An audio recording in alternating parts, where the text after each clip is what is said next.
Bonjour tout le monde, alors aujourd'hui je suis une nouvelle fois chez mes parents à Nantes.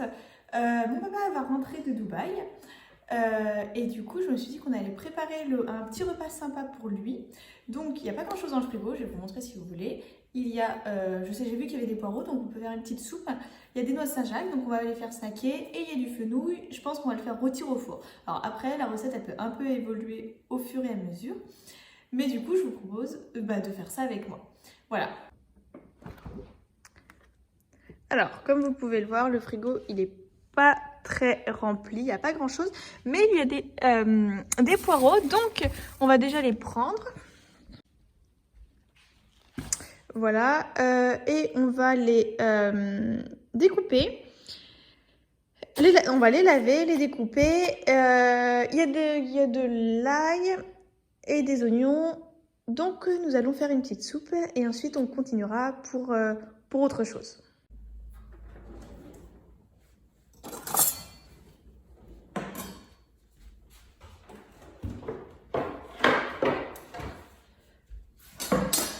Donc, avant toute chose, on commence par couper notre poireau. On coupe dans la longueur pour enlever tout, pour en fait vraiment l'ouvrir. Et comme ça, en fait, on va pouvoir venir laver l'intérieur du poireau pour qu'il soit bien propre. On va mettre 2 poireaux. Je pense que ça peut être pas mal. Et après,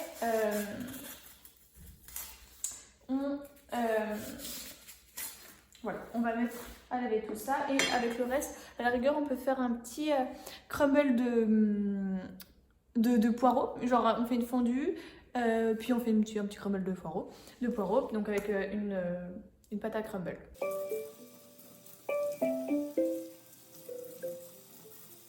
Alors, on va se prendre du coup un oignon. Et que l'on va... Donc on va le couper en morceaux. Et bon, il reste une toute petite pomme de terre, je pense qu'il y en a d'autres. Donc on va aller chercher ça. Alors, tout simplement, au début, on commence par découper l'oignon. Donc voilà, tout simplement.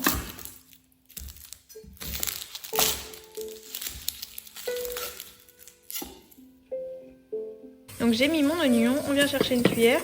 On va faire revenir un petit peu tout ça. J'ai mis à 6, on peut baisser. Non, j'avais pas.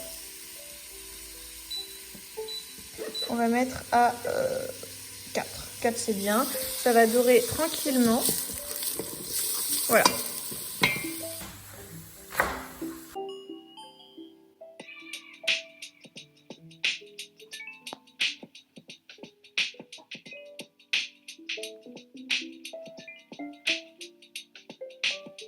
Donc là, vous voyez, on a coupé le poireau.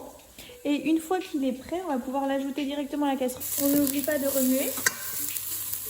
Et on va tout simplement ajouter les poireaux à la préparation.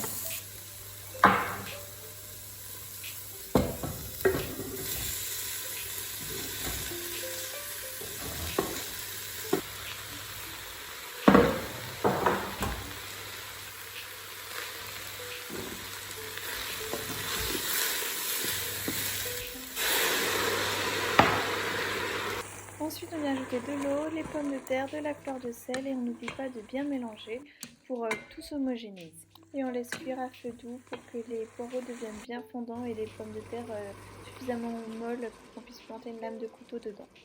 Ensuite, on s'attaque à la préparation du fenouil. Alors, on commence par venir préchauffer le four car on va venir le faire rôtir au four. Moi, je le mets à environ 200 degrés. Et tout simplement, je viens découper mon fenouil en 4 parties, plus ou moins égales. Et je viendrai badigeonner de l'huile, des herbes de Provence, un peu de sel et de poivre pour l'assaisonner et direction le four.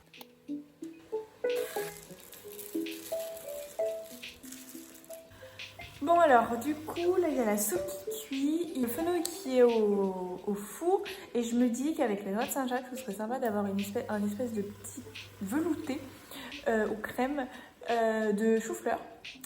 Voilà, pourquoi pas cumin ou curry, donc à voir. Bon alors là vous voyez les poireaux sont bien cuits. Ils sont assez tendres. Donc on va pouvoir rajouter de l'eau, mettre le bouillon et après on pourra tout simplement mixer le tout. Alors là vous voyez on va pouvoir recouvrir d'eau. On va pas trop en mettre. Voilà. On va encore laisser un petit peu tout prendre et après on viendra mixer pour avoir une belle consistance et une belle soupe. On mettra un bouillon de cube et il faudra goûter pour connaître l'assaisonnement. Place à la réalisation de la crème ou du velouté de chou-fleur. Alors on commence par émincer une gousse d'ail qu'on va couper en petits morceaux et faire revenir dans une poêle avec de l'huile d'olive. À côté de ça, je suis venue mettre à chauffer une casserole d'eau chaude pour préparer le chou-fleur. Alors le chou-fleur, je n'ai utilisé que la moitié. Je commence par le couper en deux, je garde les fans pour prochainement en faire une soupe. J'essaye de ne pas trop gaspiller les aliments. Et ensuite, je viendrai mettre le chou-fleur dans mon eau bouillante. On s'est occupé du chou-fleur, on n'oublie pas notre soupe qu'on vient tout simplement mixer. Alors vous voyez, la consistance est assez, ça fait une soupe, voilà. Donc nous allons mettre un bouillon de cube et nous allons goûter. Je pense que dans tous les cas, je réassaisonnerai à midi pour être sûr quoi. Voilà, on vient l'émietter. Voilà, donc en fait là c'est je cuisine pour mon papa qui rentre de Dubaï. Et qu'est-ce que serait un bon déjeuner de retour sans un gâteau? Donc je pense qu'on va faire un petit gâteau. J'ai envie de faire presque un gâteau au chocolat. Après je sais pas si je sais pas s'il a envie d'un gâteau au chocolat, mais bon, ça devrait quand même le faire. Donc on mélange. Voilà. C'est bien de le faire c'est bien de mettre le bouillon comme quand la soupe elle est encore chaude parce que au moins ça va bien se diluer. Sinon le bouillon il va pas bien se diluer. Alors le but c'est quand même de donner du goût à la soupe. Et voilà une belle pincée. On va mettre du poivre parce que ça donne toujours du goût. On peut goûter. Voilà, c'est mieux, c'est bon, c'est très bon même. Mais je pense qu'on peut quand même se rajouter, on va mettre tout le bouillon de légumes. Voilà, on va couper un petit morceau. Hop, on a toujours, faut pas oublier, donc on a le fenouil qui est toujours au four. Il est à peine assez grande pour tout chou-fleur et j'ai pas mis assez d'eau, mais si je rajoute de l'eau, elle sera froide et donc ça va ralentir la cuisson, bon, ce qui est pas très grave. Mais du coup, je remue pour que tout le chou-fleur soit mis dans l'eau quoi. Et en attendant, tout à l'heure j'ai fait cuire mon ail, j'aurais dû faire cuire mon oignon en même temps. Et du coup, en fait, je vais le faire maintenant. Donc, hop, je vais vous montrer. Donc, j'ai toujours ma poêle, j'ai enlevé l'ail. Je vais couper mon oignon. Hop, voilà. Donc, on enlève la peau. Ouais, en fait, c'est très très simple de cuisiner. Hop, je vais faire un petit peu chauffer ma poêle. Pas très fort. Je rajoute pas d'huile parce que il y en avait déjà. Donc je coupe, en vrai là je coupe mon oignon hyper grossièrement, c'est pas grave parce que après je vais le mixer. Et je sais pas encore si je rajoute des noix de cajou parce que c'est bon aussi les noix de cajou avec le chou-fleur, enfin je trouve ça super bon. Donc bon bref, je mets tout ça là, voilà, je mets tout ça là et je fais cuire, bon voilà je fais cuire histoire que ça dore un petit peu. Et en attendant je vais un peu nettoyer mon bazar parce que sinon... Hop, voilà, je vais nettoyer mon bazar parce que sinon, j'aime pas, c'est sale.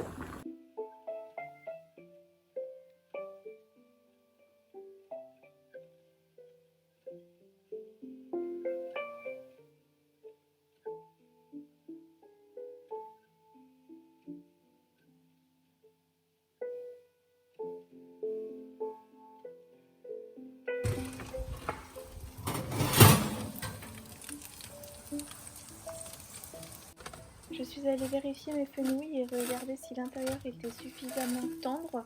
Je ne voulais pas qu'il soit trop cuit, cramé, mais juste fondant à l'intérieur. Et c'était globalement le cas, surtout pour la partie qui était au niveau de la plaque, au niveau de l'huile. Donc je les ai juste retournés pour qu'ils cuisent bien de l'autre côté. Je suis allée faire la même chose avec mon chou-fleur, j'ai planté une lame de couteau dedans. La lame s'enfonçait super facilement, donc c'était bon, c'était le signe qu'ils étaient cuits. Et alors, j'ai tout ajouté dans le mixeur. Donc, nous avons le chou-fleur, les oignons avec l'ail. J'ai également rajouté des noix de cajou et du lait de coco, ainsi que du curry, du curcuma et de la cardamome pour donner pas mal de goût. Beaucoup mieux. Hyper bon. Hyper bon. Avec le lait de coco, super bon. J'ai gardé un petit peu, je vais vous montrer, de chou-fleur. Parce que comme ça, on va le faire un petit peu rôtir. Et on mettra, on parsèmera dessus, je vais mettre au four d'ailleurs. Et on parsèmera de chou-fleur. Donc, on a le velouté, enfin la crème pour aller avec les noix de Saint-Jacques. Vous voyez, je vais vous montrer, regardez. Il reste un peu de chou-fleur que l'on va faire snacker après pour décorer. Nous avons également le fenouil qui, vous voyez, il est cuit, il est tendre, vous voyez, parfait, rien à dire. Nous avons également la soupe de poireaux, si on veut, mais on n'est pas obligé. Et vous voyez, on dressera sur les belles assiettes comme ça, bleues, ça sera super joli et super classe, presque gastronomique. Bon, finalement je me chauffe, j'hésitais à faire le gâteau au chocolat, parce que je me disais, ah, c'était peut-être beaucoup. En plus, ma petite sœur, elle a fait je regardais le chou-fleur qui grille. Elle a fait un gâteau yaourt. Bon, il en reste un peu, mais pas beaucoup. Mais du coup, je me dis, allez, j'ai envie de faire un gâteau au chocolat, donc je vais en faire un. Donc, vous allez venir avec moi. D'abord, on va chercher le chocolat et tous les ingrédients, farine, œufs, sucre. Donc vous voyez, nous avons tout le bac à pâtisserie, donc farine, sucre. Bon, il est un peu un bazar, mais du coup, je vais prendre du chocolat. Hop, il en reste la moitié, c'est très bien. Donc, hop, je mets, hop, là. On va prendre du sucre, de la farine. C'est super facile à faire. Vous voyez, besoin de chocolat. Donc j'ai le sucre, moi on prend du sucre cassonade, on essaye de prendre des produits qui ne sont pas trop transformés. Hop, donc c'est meilleur. Bon, là il n'y a que de la farine blanche, ça c'est d'habitude pour faire de la brioche. Bon voilà, donc là il ne reste plus que ça, c'est pas grave, on va l'utiliser. On va prendre des œufs, du beurre et c'est super simple. On met 100 g de chocolat, 100 g de sucre, 100 g de farine, on va mettre 2 œufs.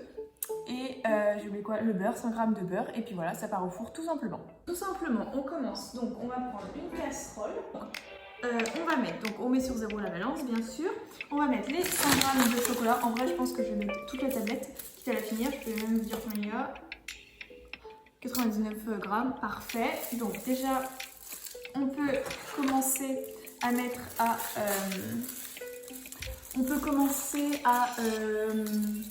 couper le chocolat en morceaux, comme ça fond plus vite. Hop, vous voyez, tout simplement. Et après, on va rajouter le beurre et on va faire fondre ça à feu doux pour pas que le chocolat crame. Ensemble, le beurre et le chocolat. Voilà, donc là j'ai mis le chocolat. Moi j'aime bien garder le papier, comme ça je mets tous les déchets dedans. Bon, généralement il n'y en a pas. Bah si, il y a les œufs. Donc, le beurre. Hop. Donc, on est toujours sur 0.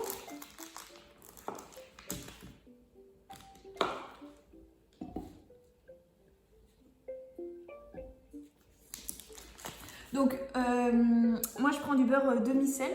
Ouais, chez nous on consomme que ça. Et en fait, c'est parfait, ça permet de... En fait, le sel, c'est un exhausteur de goût. Donc, ça va permettre de relever tous les goûts de chaque ingrédient.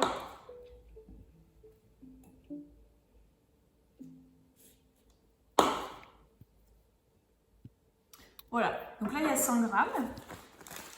Hop, je vais le mettre à fondre doucement dans la casserole. J'ai pris une grande casserole parce qu'en fait après je vais mettre tous les ingrédients dedans comme je disais, et donc ça va permettre à ce que ne pas avoir trop de vaisselle. Voilà, vous voyez déjà derrière, c'est le bazar. En fait c'est toute la vaisselle que j'ai faite de tout à l'heure avec le velouté, avec la soupe et tout. Donc j'ai mis à feu doux, j'ai mis 6, mais je pense que ça va être un peu fort. C'est juste le temps de chauffer rapidement la casserole. Après, je descendrai. Hop, je prends une cuillère en bois. En fait, je viens remuer doucement. En fait, il faut remuer pour pas que pour pas que ça crame en fait.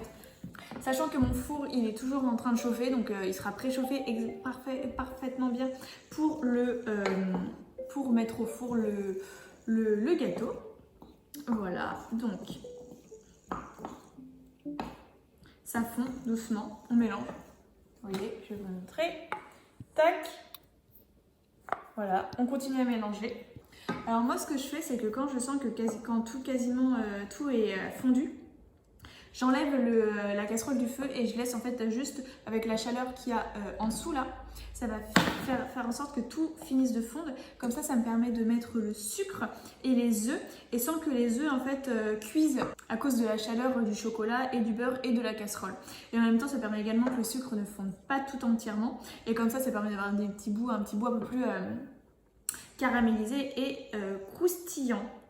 Donc là, vous voyez, il y a tout qui est fondu. J'aurais même pu arrêter avant. Et du coup, donc j'enlève la casserole du feu, j'éteins le feu et je ne remets même pas sur la plaque qui était chaude, je mets vraiment à côté. Donc je viens mettre donc je vais mettre 80 g de sucre, on peut en mettre 100 pour ceux qui préfèrent, mais je pense que c'est pas nécessaire. Je viens les mettre dans mon chocolat, tout simplement. Là, on met les œufs dans le gâteau. Super simple de cuisiner, il ne faut vraiment pas se prendre la tête. On n'hésite pas à bien mélanger les œufs pour bien que tout soit homogène. Ça va faire une pâte un peu gluante. C'est pas grave, c'est normal. Après, on aura juste à mettre la farine et ce sera bon. Alors, pour la farine, on va prendre 100 g. On met dedans. Vous voyez? Voilà. On mélange. Et il n'y aura plus qu'à enfourner. J'ai pris mon moule, vous voyez, c'est un petit, pas très grand. Je vais beurrer un petit peu parce que j'ai pas envie que ça colle trop. Donc vous voyez, on prend juste un petit bout de beurre, histoire de graisser, pour pas que ça colle. Tout simplement, on verse notre préparation dans le moule.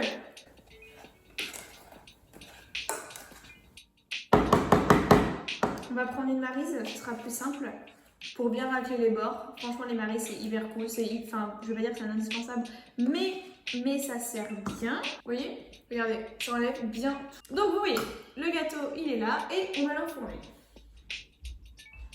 Bon, finalement, donc mon père n'est pas encore là et on va continuer à cuisiner ensemble. Alors, tout d'abord, pour notre Saint-Jacques, donc là, on va faire chauffer la poêle. On va mettre un filet d'huile d'olive. Donc, on met un bon filet d'huile d'olive et donc dans toute la poêle. Voilà, on va la faire chauffer l'huile. Nous, on va saler et poivrer les noix de Saint-Jacques. Donc, un peu de poivre, un peu de sel, pas trop, mieux vaut assaisonner doucement. Parce qu'une fois que c'est assaisonné, c'est un peu dur de rétablir un bon assaisonnement. Donc, je mélange, vous voyez. J'ai bien chauffé ma poêle. Ah, donc voilà, je l'ai pas. Mon papa est arrivé, donc j'ai arrêté de filmer directement devant vous, mais je tenais tout de même à vous montrer un petit peu la présentation de l'assiette dont j'avais imaginé. Donc on prend une belle assiette bleue, et comme dans les beaux restaurants, on trace un filet avec la mousse, le velouté de chou-fleur et lait de coco. Puis on ajoute le fenouil. Alors je savais pas trop comment le présenter, j'ai essayé de faire au mieux. Et après à côté je voulais mettre les noix de Saint-Jacques avec les petits morceaux de brocoli grillés au four. Mais au final ça n'a pas du tout donné le résultat que j'attendais. Bref, c'est comme ça qu'on essaye, qu'on apprend et qu'on évolue. Là je vous montre comment mon plat fait cuire les noix de Saint-Jacques. Donc il fait juste revenir rapidement dans l'huile qui était déjà assez chaude. C'est juste les faire snacker un petit peu partout et après elles sont prêtes à être servies. Enfin, je vous laisse avec le visuel du gâteau au chocolat qui était quand même très très bon, j'ai trouvé. Moelleux mais dur en même temps. Bref, tout ce que j'aime. J'espère que ce petit épisode avec moi vous aura plu.